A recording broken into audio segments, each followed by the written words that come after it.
2 or 3 times a month, I'll get an email from somebody who says, "Thank you so much for your show. It has changed my life." I get to do this job and it's so fun. And my children are in school 35 hours a week, 40 weeks a year. So I need something to do with my time. And of course, I could fill it up with other things if I didn't do this job. But I really enjoy having a job and doing a job that helps other people because I have all of this financial knowledge in my head.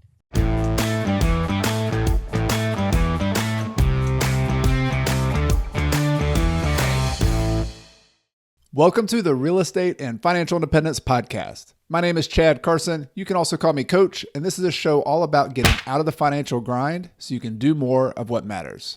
Whether you're a brand new listener or a longtime listener, it's always an honor to have you here for another episode.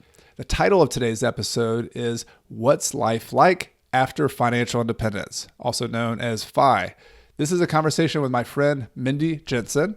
Mindy is the co-host of the BiggerPockets Money podcast, which is one of the most popular podcasts in the business and investing space. She and her co-host, Scott Tritch, do a great job of that. She's also the community manager of BiggerPockets, the community of BiggerPockets. If you haven't heard of BiggerPockets, you probably have if you're in the real estate space.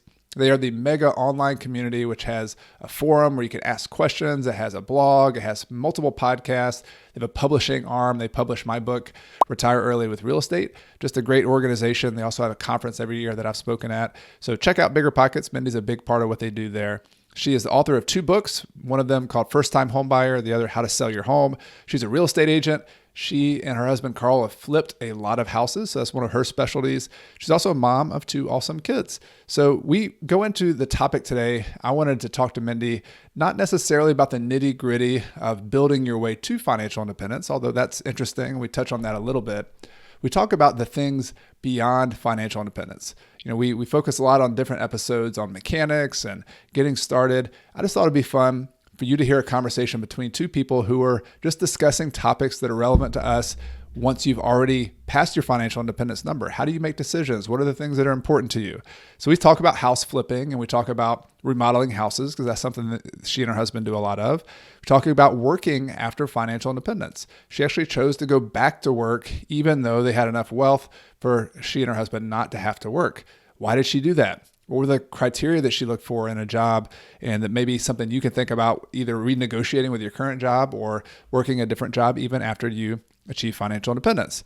We talk about community. This is a big topic for me, a local community. What's important to you in your local community? How do you connect with people? One of the things that brings fulfillment wherever you are in your journey. And we even talk a little bit about raising kids, which is fresh on both of our minds.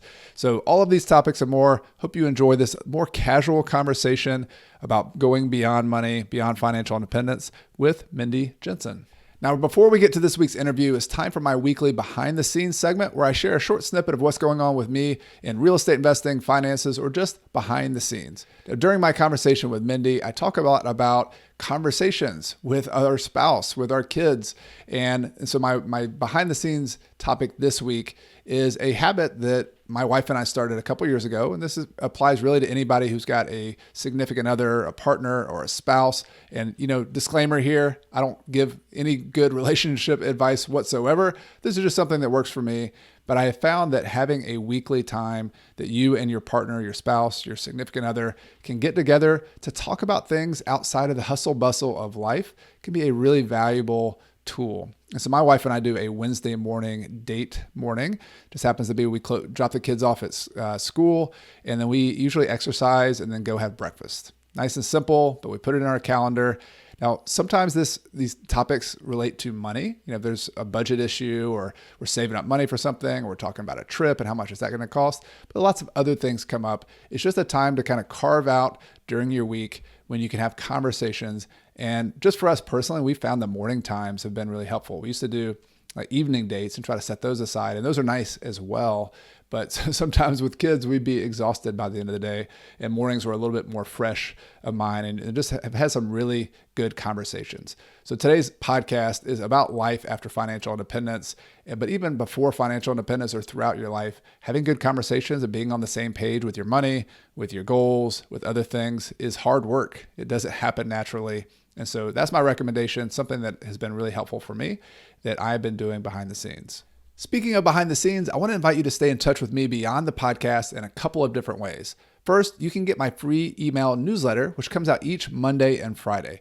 To do that, you can register at coachcarson.com/REI toolkit. When you subscribe to the newsletter, you also get my real estate investing toolkit, which includes helpful tools like my closing checklist, a deal worksheet, a tenant screening criteria checklist, and other goodies that'll help you on your journey to financial independence. Again, you can get it for free at coachcarson.com/REI toolkit. Second, I teach online courses where you can interact with me and let me help you with your real estate investing. Some courses are available anytime on topics like creative financing, finding off-market deals, due diligence, and more. And then I offer a premier course, which is an open and close cohort-based course where I work with you and with a group of students to apply the lessons of real estate investing. In particular, it's called Real Estate Deal School. It opens up each spring and fall, and students go through live with me to help you purchase your next investment property. It's an intense 8 to 10 week experience with assignments and homework and live lessons. And I hope you'll choose to check that out. It opens in March and September of each year. You can find out more at coachcarson.com/courses. Now let's get started with today's interview. Hey, Mindy, welcome to the podcast. Chad, I'm so excited to talk to you today. Yeah, this is great. So this is just a little secret behind the scenes with podcasters is that we have friends who we really want to talk to, who we haven't caught up with a long time. And we say, Mindy, can I have you on the podcast so I can catch up with you? It's a way to chat while also being able to write it off on your taxes. Yes. I mean, there's always a tax angle, right? Yeah, for sure. It's just a bonus. Yeah, but seriously, like I really do miss my friends out, particularly out in Colorado. There's you and there's Michael and Ellen and other people I know out there who, with the pandemic, not getting to kind of hang out as much and visit. So I thought it would be fun. The topic I have in mind, Mindy, is the post financial independence lifestyle. That's kind of a general umbrella.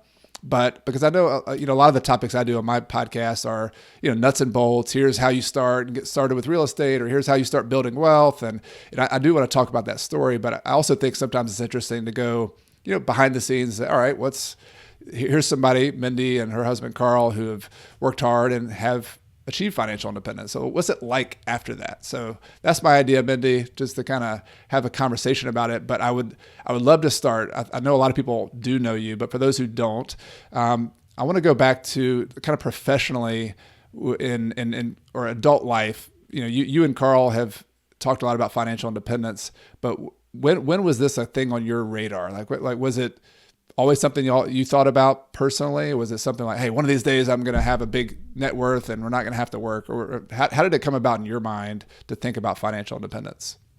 Okay. Well, before we jump into all of this, I have to acknowledge the Internet Retirement Police and say, I am not retired. My husband no longer works, so he is retired. He calls himself Wife-Fi because I still have a job. Mm-hmm. I work at BiggerPockets. I am the host of their money podcast, BiggerPockets Money, wherever your podcasts are gotten. That was, not an English major, clearly, wherever you get your podcasts. And I do have a job. I love my job. I don't consider it work because it's so much fun. Mm. They pay me to talk about money. Like, how much of an awesome job is that? Anyway, so yes, I still have a job. However, I don't have to work. We are financially independent. We have hit our FI number. Our net worth has gone over and above our FI number, and I could retire. I choose to work. So Internet Retirement Police, save it. Send it to I don't care at I'm not going to give you my email address.com. Now, what is it like after financial independence? It's awesome. Everything is kind of the same and everything is completely different. So Carl, my husband, is a never sit down kind of person. And I'm sure you can relate to that, Chad, because you seem like a never sit down kind of person too. That's true. So he has 700,000 things on his to-do list. The benefit is he no longer has a job to get in the way of doing those things. He just continues to add things to his to-do list. We are actively trying to stop that. But in the mornings, we get up, we get our children ready for school, they go off to school, and then I go to work and he goes to work on the house. We are currently in the middle of a live-in flip. We buy a very unattractive house and we make it pretty. We fix it up and we make it beautiful. And then traditionally, we would sell it after living there for 2 years because we get to exclude our capital gains up to $500,000 because we're married. That would be $250,000 if you are single under the Section 121 exclusion. I have talked about this a lot. I am sure you have talked about this as well, which is kind of why I'm glossing over it really quickly. But there's a lot of information about that. If you're interested, if you're living in a house that you've rehabbed and it has gone up significantly in value, you too could save money on your capital gains taxes by not paying them legally, thanks to Uncle Sam and the Section 121 exclusion. So Google it if that situation applies to you. It only applies to primary residences. Some conditions apply, of course, because the government. But anyway. And there's actually the other interview that I had with you and Carl on my, I'll put a link in the show notes and the video description, was all about, you guys are pretty much the champions of the live and flip. Like if I talk about live and flips, I'm like, look at Carl and Mindy. Mindy's the champion of that. So I love that explanation. But yeah, definitely people check that out if you want to kind of go into the details of how that works. It's a different way to hack your housing. I don't live with roommates. I just live in an ugly house for a while, and then I live in a construction zone for a while, and then I live in a beautiful house that is worth significantly more than I paid for it. Do you know how many you've done at this point, Mindy? Do you keep track of, because you've flipped a ton of houses? Yeah, this is our 10th live-in flip. This is our last live-in flip. That was going to be my next question. I mean, at some point, I mean, it's, you said Carl has a lot of time on his hands, and he's much more handy than I am. I'm sure you are as well. But like, he doesn't have a lot of time on his hands. Okay. He has a lot of things he wants to do. I got you. All right.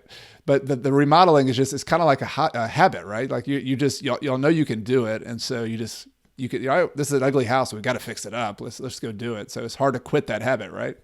Yeah. Well, yeah. And I don't want to pay for somebody else's. Oh, and here's the difference between the way that I flip and the way that other people flip. I do a good job. So have you ever walked into a house and you're like, oh, this is a cheap flip? Yep. Like I have several clients that I'm a real estate agent. I have several clients that I'm working with right now that are moving to our location. And because it's COVID, they're not here all the time. I will walk through and tour houses for them. And I'll be like, nope, this is a cheap flip. All they did was slap carpet on. The corners don't match. The trim is all janky, and you can tell when there's a cheap flip. My houses aren't cheap flips. Okay. Anyway, yeah. So it's hard to buy a brand new house that's beautiful and perfect when you could do as good or better of a job and get it for less. Yep. Yeah, it's one of the ultimate hacks. I mean, you guys have lived. I've visited. I'm not sure if you're still in the house that I visited, but just you do some amazing work, and the tile work and the stone work, and I've seen the before pictures. They were just really, I can't even believe they're the same house. Like when you get done with them, they're beautiful. I mean, but that's the benefit, is you get to live, like you said. I love infill neighborhoods. I think y'all do too in Longmont. But like I don't want to be on the edge of town where all the other new construction is. Like I want to be in the heart of where the community is, and you got to remodel houses to be able to do that. Yeah, that's a good point. I don't know where we went on that sidetrack there, Mindy, but so y'all do a lot of flips, you do a lot of renovations, and that's been part of both your pre-financial independence kind of lifestyle, but also it helped you build wealth. It helped you kind of build kind of an early nest egg, but now you said you're quitting, but y'all been doing it for a while too, just as a way to get the next house. Yes. We knew the neighborhood that we're in now, we knew we wanted to be in this neighborhood. And there are 318 houses in this neighborhood. They were built in the late 60s and early 70s. Oh no, the late 70s and early 80s. Mm-hmm. And it shows a lot of I want to say 40 or 50% of the people who live here are still original homeowners. So they aren't like when you buy a house in the 70s, kind of it just looks like that all the time. Because they haven't changed hands, they haven't been updated. So there's a lot of older properties that look really old and ugly. And we love the neighborhood. So we knew we wanted we knew we would have to buy an ugly old house to get in here. And so we did. You actually asked me, was financial independence always a thing? And I went off on a different tangent. So I do want to answer that question because it wasn't always a thing.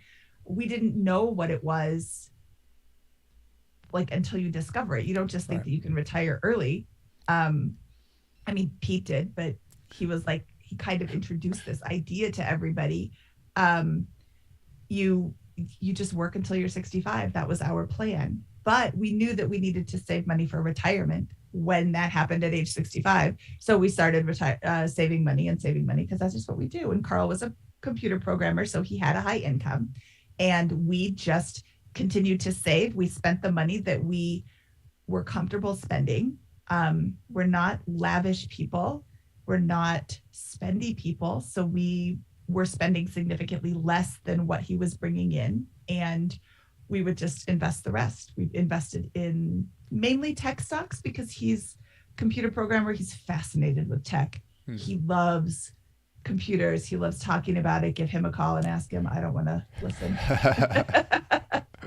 Yes. He's obsessed with Tesla and Elon Musk and Apple and Google and blah, blah, blah, blah, blah. But they've done, those are the growth stocks, and they've done really well. And that is how our financial independence number has grown, in addition to the live-in flipping that we're doing and the money that we are making on these live-in flips, is that we have been investing in tech stocks and their growth has been exponential.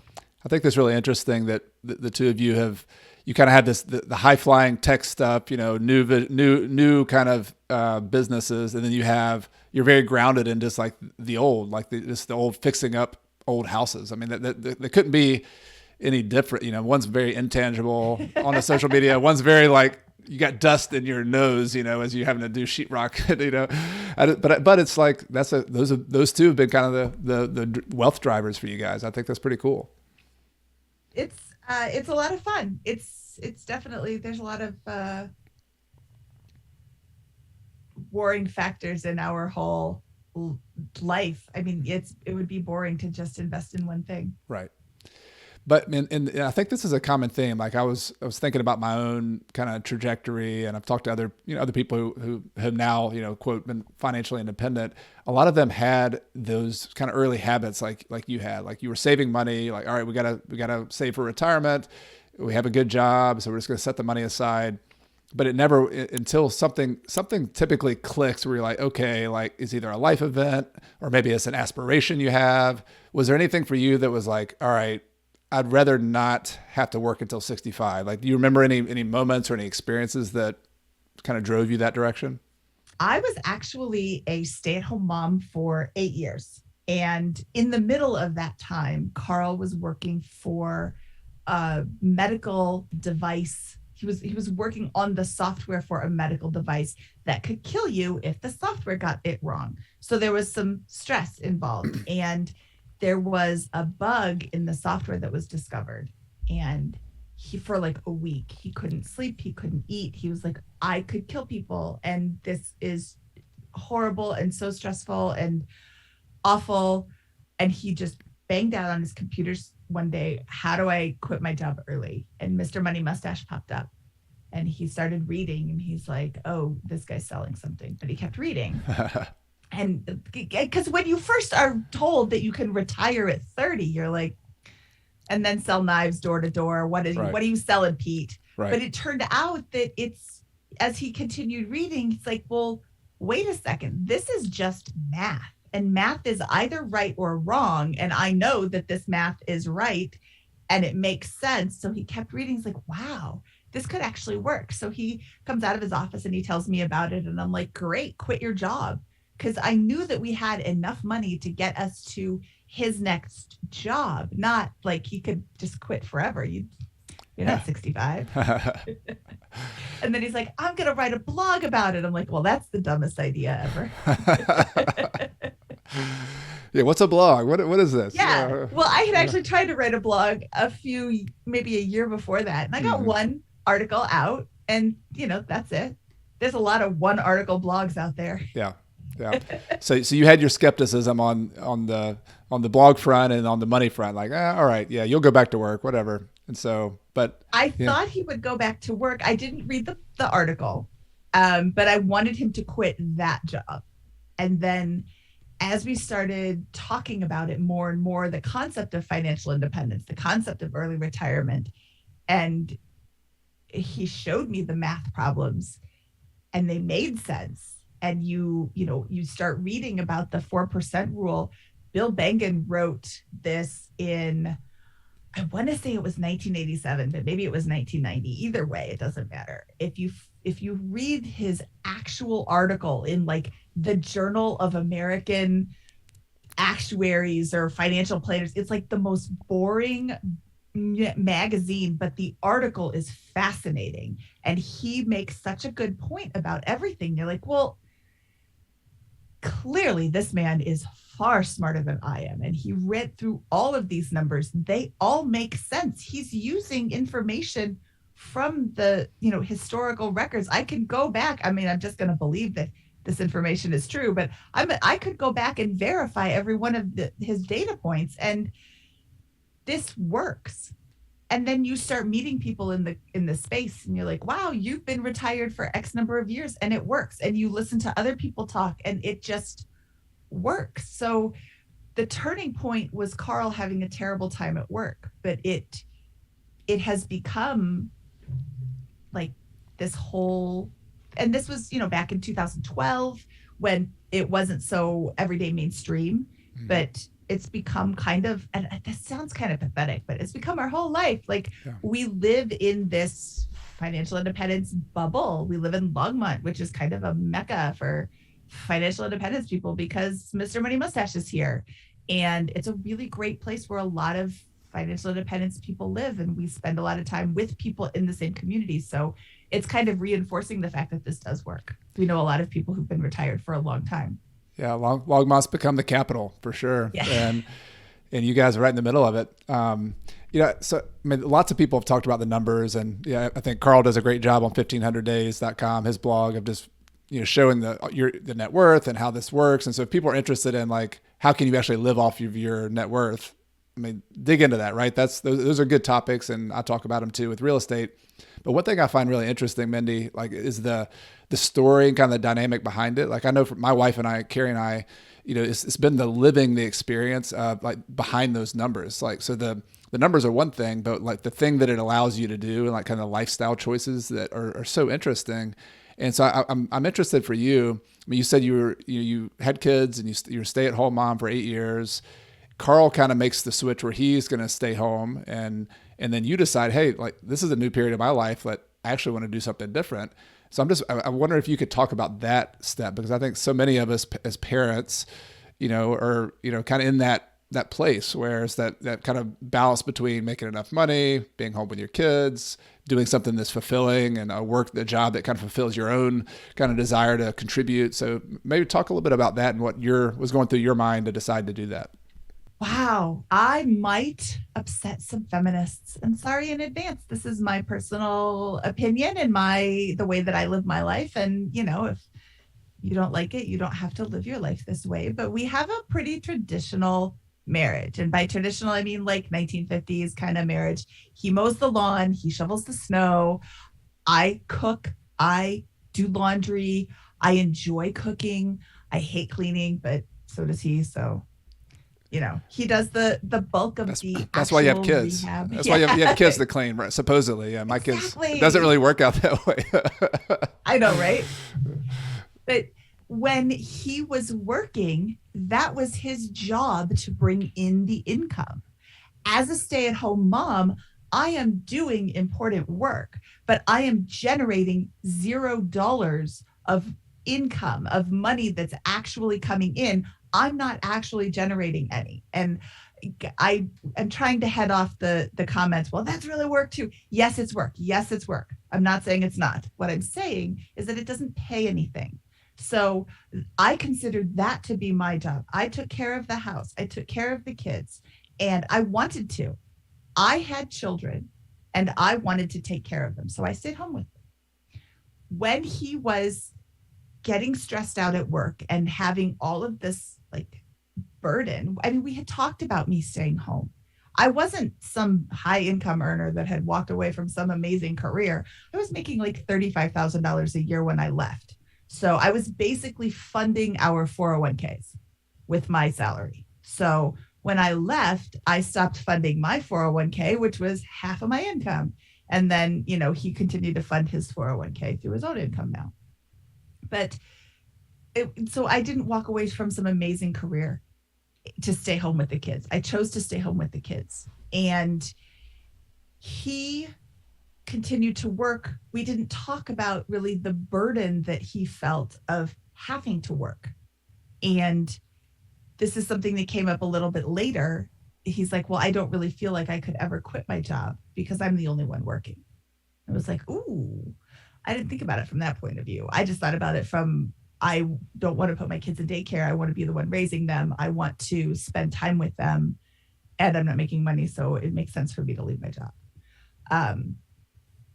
So let's see, that was a roundabout way to answer that question. I'm not even done with that answer yet. No, that's good. No, I like it. That's what I wanted. I wanted to see, what were the tensions behind the scenes, and everybody does have their own approach. Like I would definitely want to acknowledge that too, that there's, Yes. there's, and I have friend dads who are kind of reverse roles, like they were the ones who made that choice and vice versa. So, I mean, there's different approaches, right? But Yes. I'm asking about yours because I think it's interesting to hear, because now, fast forward, y'all are in a different place and there's different financial, but I just, you made some different decisions at that point once Carl kind of made the leap to quit his job. Yeah. Well, and I don't think Carl would have quit his job if I wasn't working. So fast forward, I find this website, BiggerPockets.com, and I'm like, oh, I need to be there all the time. I need to go in and talk about real estate every moment that I can. And one day they posted a job opening for, basically it said, Mindy, this is an absolutely perfect job for you. You should apply. And I was like, man, I'm a stay-at-home mom. My youngest isn't in kindergarten yet. This is April. She's going to be going into kindergarten in August. I'm so angry that they posted this job and it's not time and it's going to be filled by the time I'm ready to do it. And I'm just so mad. I closed the computer and I walked away for like a week. And it was hard to be away from that website for a whole week because I loved talking about real estate. But I went back and somebody had asked, how long is this job going to be open? And they said, well, it's open until we fill it.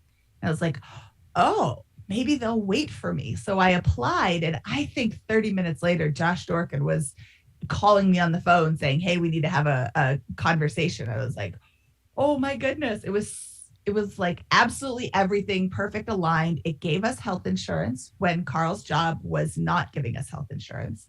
So that right away was a big bonus. How much is health insurance? I think we were paying $1,000 a month. Right. So right there was a huge raise. And then I was making money and I was loving my job, and they would wait and I could go part-time until the littlest one was in kindergarten, where she was going full-time anyway. And then I started full-time. So once I was there, we both worked full-time for a year. And after a year, I was like, our life does not work when we're both working full-time. We need to change something because I can't keep up with everything. You can't keep up with everything. This is just too much. I'm like, you've had your chance to work. Now it's my turn. So quit your job. You've been talking about it on your website for how many years, and we're past our fine number, and you can quit. So he stepped down to 3 days a week, and then he quit altogether. And 2 weeks after he quit, the entire project was scrapped. And I think that if the project had been scrapped before he left, he would have had these like unresolved feelings. But because he quit and was ready to walk away, and then it ended, I think it was okay. Yeah. He was completely fine walking away. And then, of course, the next day he's like, man, I should have quit my job sooner. I'm like, like I told you to 100 times. Right. So you had that transition year when things are kind of the dual job household. But then, so at that point, like this is your dream job. Like that, it sounds like ever since I met you, you said like you're basically talking real estate. You're a community manager. You've kind of grown to different roles at this point with your podcast and other. You're an author, twice author now. Have written 2 books, which are both really good. I'll put links to those in the video description and show description. Like I want to talk about work because like this is you mentioned the internet police, and it's a thing that people who achieve financial independence, like the expectation is I'm going to sit with some kind of drink on the beach and I'm never going to work again. I know, I'm sure there's some people out there who do that, but like I know very few people who that's what they're aspiring to do. Most people are aspiring just to have more control over their schedule, more control over their time, to do work they love, to do projects they love. So I guess like looking at back at what you've done now, like is this, what was it about this career that was like, just, man, this is just what I wanted to do. That, let's talk about how work after financial independence can be, the thing to do. Like, why was it the thing to do for you?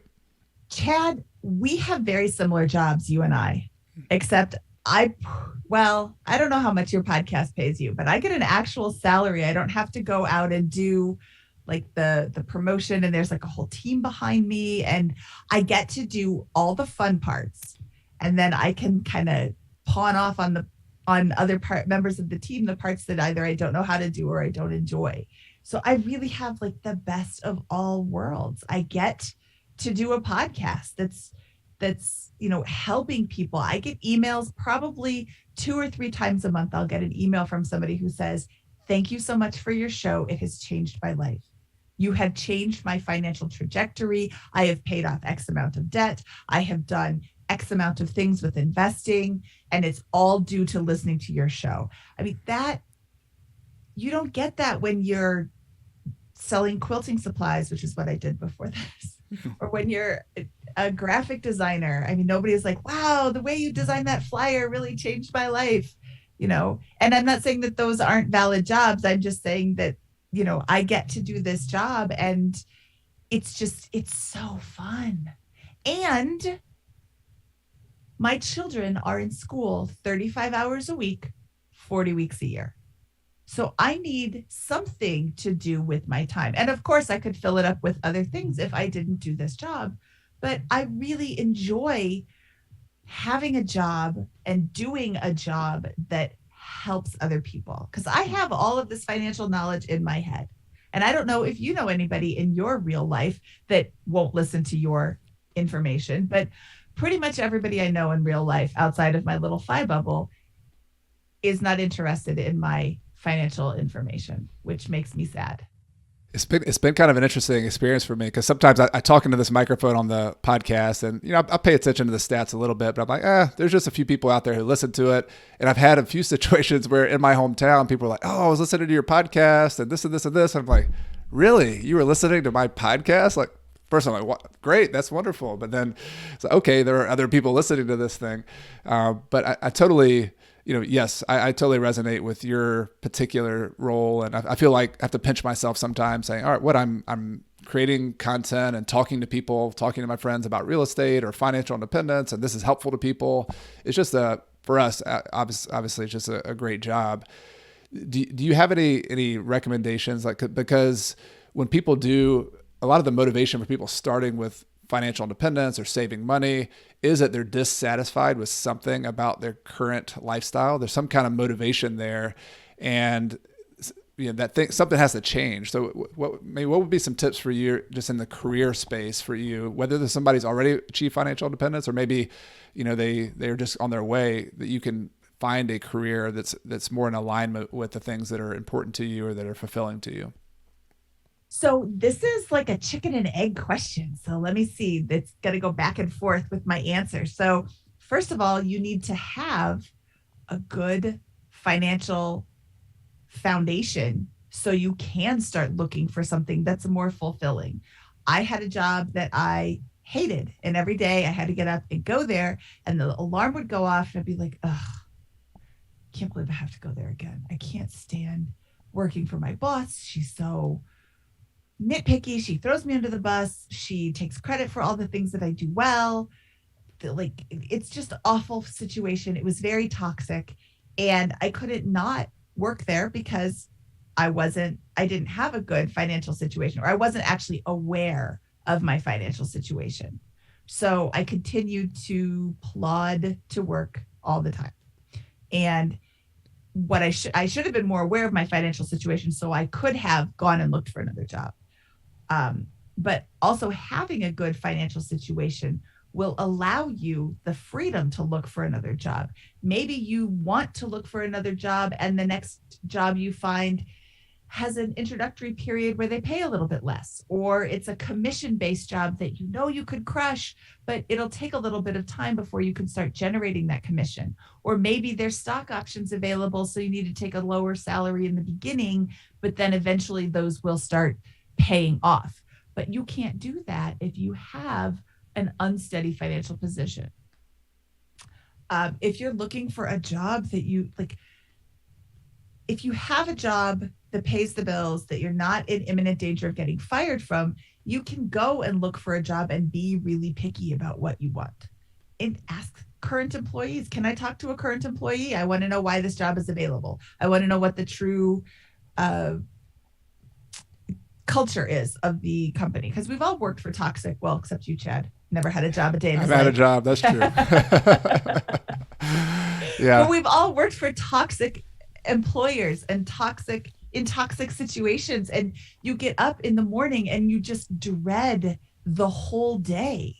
So if you can get your finances in order, you have so many more opportunities, you have so many more options. And that goes back to knowing what your finances are, and that goes back to making a budget and tracking your spending, and making sure that your expenses are really as low as you can get them, so that what you're bringing in and what you're spending, there's a big enough delta that you can save that up and have an emergency fund to help fund your life should something happen. What do they call it? FU money? Yeah, I was about to say that this is old JL Collins FU money, or forget you money. Yeah, exactly.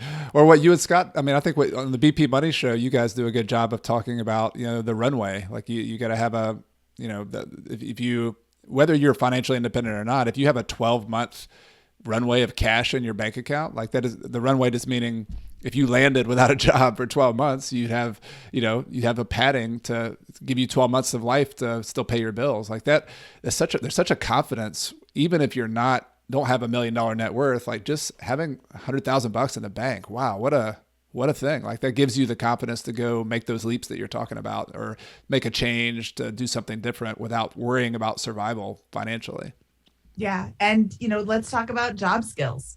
What are your job skills? If you're in a job that you hate, don't quit it and then go try and find a job.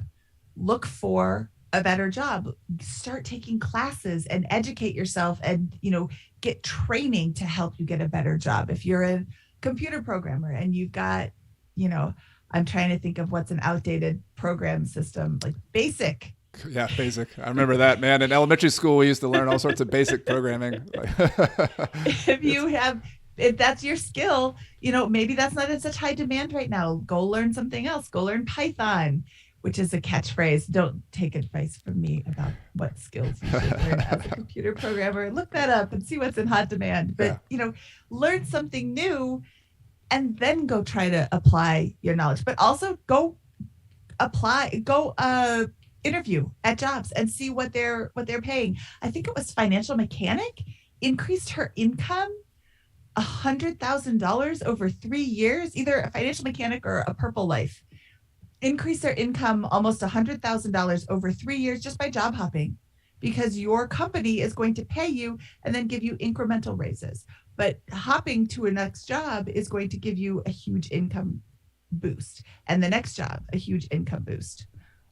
Maybe they both did it, but yeah, it's totally doable to increase your income by job hopping. And it's not nearly the stain on your resume as it used to be to hop jobs every couple of years now. Yeah. It's not, the loyalty in both directions is not there. That's just, that's it. Well, so like, I'm kind of working on a working recipe here in this conversation. So saving money just to save money, is it the end all be all? Like I think we all realize that. And, you've been able to make some changes in your life. You found a career and a job that you're passionate about and you love, and it's kind of this perfect place for you at this point in your life and this season in your life. So working and contributing is part of this recipe. I'm also wondering though, it seems like you and Carl and others in Longmont have this community thing going. And for me, like financial independence is so much about, it's about contribution in your job, but it's also about this connection with other people. So I'm wondering, maybe could you talk some about that? Because this is something my wife, Carrie, and I constantly have conversations about like, who, we want to contribute to our community. We want to have a place. We want to have, meaning there. Has that been something that's kind of been deliberate for you kind of in the financial independence conversation? I didn't deliberately pursue community.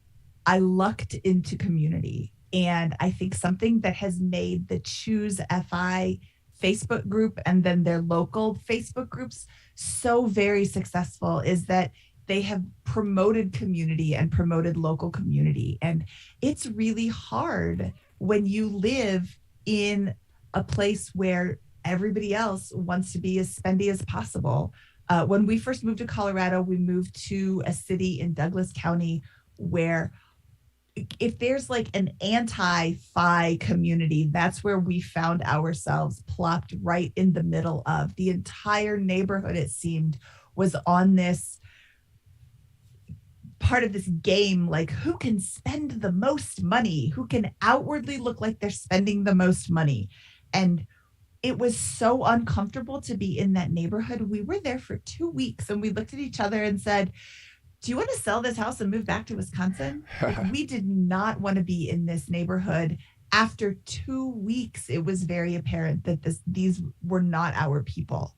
So if I had continued to live in that neighborhood, my children would have grown up in a neighborhood where everybody just spent everybody had the latest iPhone and brand new clothes all the time. And she went over to a little girl's house to play. And the girl was like, how many American Girl dolls do you have? And Claire was like, I don't even know what an American Girl doll is. And the little girl was very like looking down her nose at Claire because she didn't have an American Girl doll. And she had 5 of them. These dolls are $100 a pop. She will never have an American Girl doll. Plus their outfits cost more than mine do. So like, that's not, and I sound super judgy because I am. Like, I don't think that you need to spend $500 on dolls for your kids. You need to spend time with them. And everybody had a brand new car. We had the oldest cars in the neighborhood. This is in 2012. One was a 2003 and one was a 2010. Everybody had brand new cars. Like, they always bought brand new cars every year. It was shocking to me how much money was being spent in this neighborhood. And it made me very uncomfortable to be in the neighborhood. And like, this is not me. I don't want to live here. Yep. So community, when we moved to Longmont, Carl had discovered Mr. Money Mustache. And at that time, he was talking about his town and how great his town is. And Carl reached out to him and asked him, do you ever do tours of your town? It sounds really great. We really love Colorado. We just don't like the town that we're living in. And he's like, yeah, come on up. I'll give you a tour of Longmont. So we walked around Longmont and we noticed what a difference it was. Just there was a sense of entire community. People liked each other in Longmont and people had respect for each other. And as you walked past somebody on the street, they said hi. And in the other town, like, they would look away or they'd be looking at their phone and not even seeing you. And it was just such a different experience to be here. So we moved up here and then we start meeting other people in this same space. And it reinforces that it can be done. You can have really deep conversations about money, about other things. People aren't expecting you or inviting you to do super expensive things. We've got the co-working space in downtown Longmont that is kind of a community center too. And there are a lot of meetups that are like potluck meetups. And it's not weird to create a potluck meetup. It's not weird to say, bring your own beer. It's not weird in this community. And when that big thing is kind of taken out of the equation, there's a lot more opportunity to find more commonality with everybody. I've been one of those potlucks. I remember we were visiting, and I think you and Carl were just like, let's do this. Let's have I don't even remember what the occasion was, but we had it. We don't need vacation. Yeah, it was fun, and yeah, I think if I had to put my finger on, obviously there's nuance here, and there's people who are hanging out at the co-working space who have a nice car. I mean, but the thing that I would put the friends that I have there and the friends that I have in the financial independence community, the common theme I found is that time is kind of is the ultimate currency. Like the people value flexibility and freedom of time, like above everything. Like, and so because they have time to hang out, like there's longer conversations. There's like, okay, let's have a 2-hour conversation and sit out and just and go deep on something. Or, hey, our kids are playing on the playground. Let's go do this thing. I mean, so there's less of a rush. For me, that's been like the hallmark of kind of the more financially independent we've become, the more control we have over the pace of our day. And Carrie and I traveled to Latin America, which was like a slap in the face for me as like American, go, go, go, goal, goal, goal. And a lot of Latin America, at least where we were, gone to Mexico and Ecuador, was, hey, like slow down and take time for your family. Like have a nice meal. Let's enjoy life. Like if you bumped into a friend when you're walking across town, you would say hello. If you hadn't seen them in a while, you would stop and say hello, even though it made you late for your meeting, because like that's an important thing to do. And it was such a change in like value systems. I was like, wait a minute, like why am I always on time? Like, okay, I'm not saying you shouldn't be on time to meetings, but when you're working, and that's always the culture, it sort of changes your priorities from rushing in the car to this meeting and going to this meeting to, hey, people are the most important thing, and relationships and time. And to do that, you need time, like whether it's your kids or your spouse or your friends. So I guess that is one of the reasons I love that community, and also people we hang out with too, is when you solve money, all of a sudden, like time changes, like your relationship to time changes. That's a really good quote. You should pull that out and promote this show with that quote, because that's really perfect. You must be a podcaster. You know about that kind of stuff. No, but I do appreciate, what you guys are doing there. Like it's been fun to visit. It's been fun to see the co-working space and that kind of whole environment, and also just what you and Scott are doing with the BP Money podcast. I think it's so, I'm a big fan of BiggerPockets, and like you, was a user and a fan first, and then was really fortunate enough to publish a book through BiggerPockets and have been associated with them. But I love the different verticals that are going on at BiggerPockets. Like you're the kind of the financial independence, money, just be good with your money kind of vertical, and you're affecting a lot of people and positively getting that message out there. Well, thanks. Yeah, that is the goal. Our goal is to create 1 million millionaires through real estate investing. I think it can be done. Yeah, absolutely. All right. So we talked about community. We've talked about work. There's one other thing I had like circled on my list. I got to talk to Mindy about is when you have kids and you're either, retiring early, Carl left his job early, or just even if you're working, but you're financially independent, has it changed the way you can approach parenting, or how has it changed the way you approach parenting? It has completely changed the way that I approach parenting, because I don't have to do much that is more important than my kids. I don't work until they go to school. When they come home from school, I stop working. If I'm in the middle of something, I finish it up and then I leave.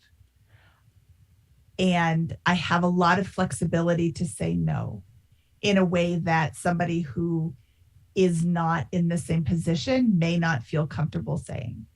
Yes, I get the health insurance from work. It would really kind of stink to have to figure that out. But that's like the only thing I would have to figure out if I had to leave. If I chose to leave, if I said no and they said, well, then you can't do this anymore.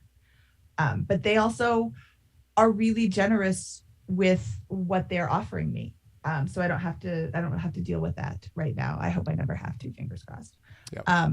But yeah, I don't, you hear about people say, oh, I had to miss my child's rehearsal or recital because I had to work, or I couldn't do this because I had to work, or, we're just a lot more flexible with a lot of things. We go to every performance when they're in the play. We go to every choir concert and every recorder concert.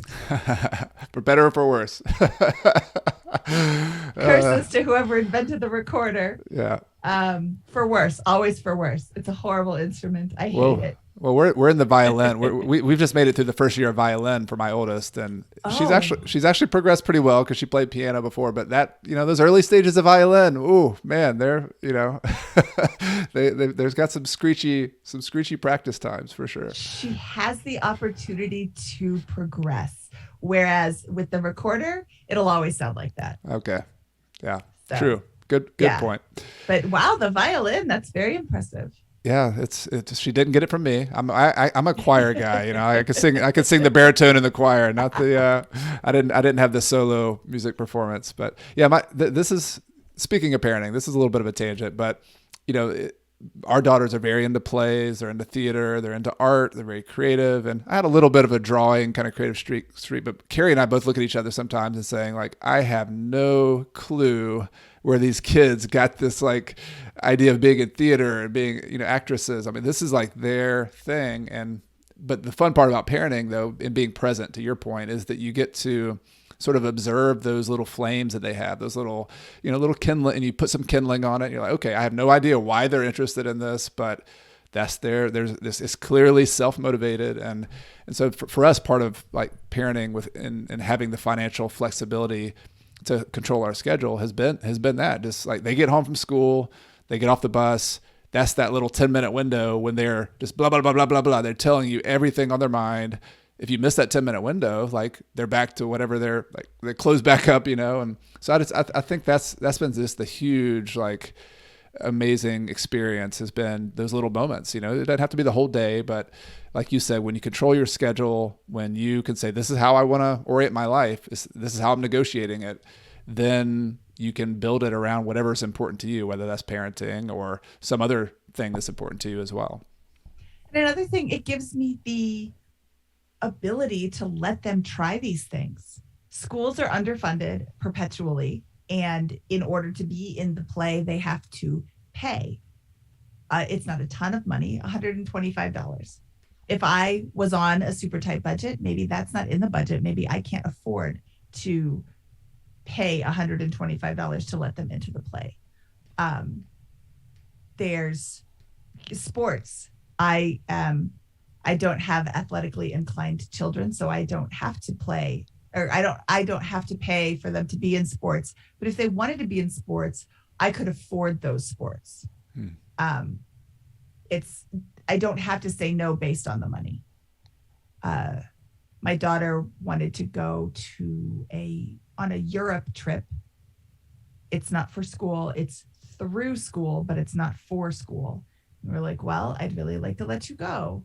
So if it's real important to you, you can earn half the money. So I get to teach her another lesson, but also not like a super harsh lesson. I mean, I can foot part of that bill.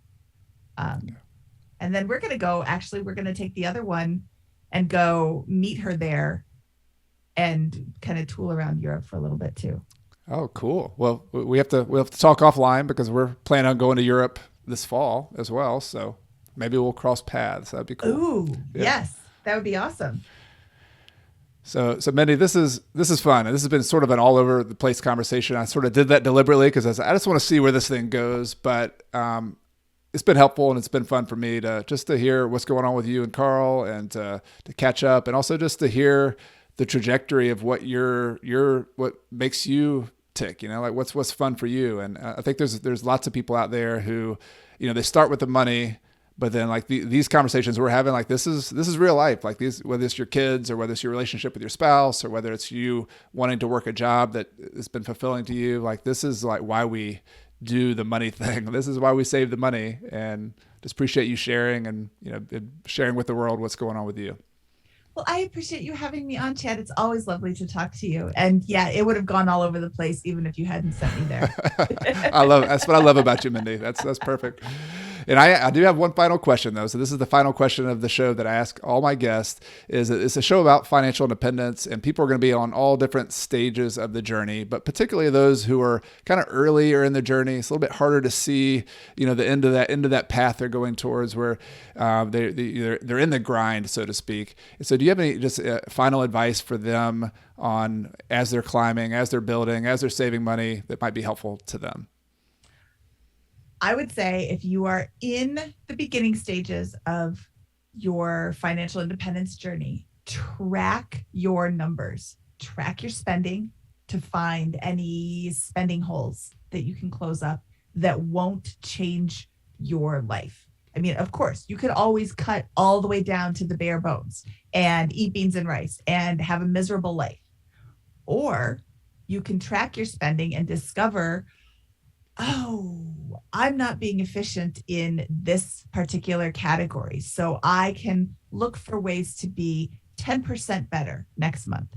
Let me be 10% better the month after that. And eventually you'll get it dialed down where you can't be any more percent better. But if you track your spending, you will find holes that are easily closed up that don't make you miss those things. Once you have tracked your spending for a couple of months, you can create a budget based on where your money is going. I'm currently in the middle of a year-long tracking my spending publicly so people can see that it's hard for even people who are considered subject matter experts. So if you want to follow along with me, I have already gone over budget, and we are recording this on January 11th. So 11 days in, and I have had a car repair that blew my budget. And I'm so follow along at biggerpockets.com/Mindy's budget. But yeah, make a budget and guess at first what you think you're going to spend. Track your spending religiously and see where your money is actually going and alter. I mean, you can't think to yourself, I spend $1,000 a month, and then you're actually spending $3,000 a month. Well, you're never going to reach financial independence because you're not starting on the right numbers. And track your net worth, even if it is negative. If you have debt and your net worth is negative, track it, because your negative number gets smaller and then your positive number starts to grow eventually. And as you track it, my experience is as you track it, it becomes a game. Ooh, how much little can I spend at the grocery store this week? How much little can I spend this month? I'm on the 27th of the month. Can I not buy any more groceries for the rest of the month? And I have some gas in my car. Can I get to the next month before I have to put gas in my car? And, it causes you to be creative. Mm-hmm. You can look at your, what's my big problem is groceries. So I can look into my pantry to see, what kind of weird stuff can I make for dinner tonight that the kids will still choke down? Turns out nothing. Ew, gross. We hate this. Yeah. But there's always something that they'll eat, or, they can miss a meal. They're not going to starve. Yeah. But, finding creative ways to not spend money can help you down your path, and tracking your numbers is hugely important. It can seem like a grind, but it doesn't take very long to track. Just start today, start writing down everything you spend, start writing down a budget, start writing down your net worth, and it goes from there. You can watch it grow fairly easily. Do you have any particular tools that you like to use, Mindy, or do you just use the pen and paper? I'm really old school, and I love the pen and paper because it's in your face. So if you have a door that you always walk in your house, and you put your keys down in one spot, that's where your notebook should be. And you walk in, you see the notebook, oh, what did I spend money on today? Try to get receipts for everything. Put it in your receipt envelope in your purse or in your wallet or whatever, and then pull that out every day. Track your receipts, track your spending. The way that I did that was right when I walked in, and it was so helpful to have that reinforced visually. Ooh, I have to write down what I spent. Now I have graduated to an app on my phone. It is a Google form that I have put on my phone where I fill it out as I go. Like, I'm at the grocery store, so I write down how much I spent. It's groceries. Here's the store number. Here's the date, or here's the store name. Here's the date that I spent it. I hit enter, and it goes into a spreadsheet automatically, which shows up at biggerpockets.com/Mindy's budget, because I'm doing this publicly. So now I have to You are brave. Share my numbers with everybody. You were very brave, but it's helpful, and I definitely encourage that as well. And so many good tips, Mindy. And I want to give you a chance, just as we close here, to hand off where people, Mindy's budget. I'm going to have that in the link. Anything else you want to tell people about that you have going on with the podcast, with the YouTube channel, that they would definitely want to know about? I would say we release a podcast episode every Monday. It is a money story, so you can hear other people on their journey, kind of like your very own audio community. You can hear other people's journey to financial independence on Mondays. And on Fridays, we do something called the Finance Review, where we go deep dive into your finances, a listener's finances, and hear their income and expenses, their debts and investments, and say what we would do if we were in their specific financial situation. Love it. Well, highly recommend the BP Money Show. If you want to have smart advice and fun stories and just an entertaining listen, it's always going to happen every week. So definitely encourage that. And I'll have a link to that. And Mindy, it's been great talking. So thanks so much for catching up, and hope to see you in person soon at some point. Thank you, Chad. It's always lovely to talk to you, and I'll talk to you soon. All right. Bye, Mindy. Bye, Chad. If you'd like more details on today's guest or the resources that we discussed, you can find a link to the show notes for today's episode in the podcast description in your podcast player or in the video description on YouTube. And if you're new here, please consider hitting the subscription button on your favorite podcast player or on YouTube so you'll be notified each Monday morning with my newest episode. And if you like the show, there are a few different ways you can support me and to keep the show coming back each week. The first is to leave a review on Apple Podcast or the other podcast players that allow you to leave a review. People read these when they're deciding to listen, and it helps us to get discovered. The second is to subscribe to my email newsletter at coachcarson.com/REI toolkit. New subscribers get my real estate investing toolkit, which includes things like a closing checklist, a deal worksheet, and other goodies that will help you on your journey to financial independence. You can get it all for free at coachcarson.com/REI toolkit. The third thing you can do is consider joining one of my online courses, which is where I personally teach and provide you tools to help you become a successful real estate investor. Some courses are always available on topics like rental property analysis, real estate deal finder, contract to closing. And then each spring and fall, I open my premier course and community called Real Estate Deal School. This is where I help you step by step with a group of other students with live classes and assignments. And we do it intensely for about 8 to 10 weeks to help you buy your next deal. If you're interested in any of those, you can find details on those courses at coachcarson.com/courses. I also want to take this time to thank some people behind the scenes who make this podcast possible each and every week. This includes my podcast editor extraordinaire, Michael Wynn, my amazing virtual assistant, Megan Thompson, my wife, Carrie, who helps behind the scenes with bookkeeping, who listens patiently to my ideas, and is also my partner here at Coach Carson. Of course, thank you to all of you, the listeners of this show who make everything possible. This show exists because of you, it exists for you, and I really appreciate you being here each and every week for another episode. Everything I've shared with you in this episode has been for general education purposes. I've not considered your specific situation or risks. Before buying your own investments, be sure to consult a financial, real estate, and/or a legal professional. Until next time, I'm Chad Carson. You can also call me Coach, and I'm your host for the Real Estate and Financial Independence podcast, which is all about helping you get out of the financial grind so that you can do more of what matters. See you next time.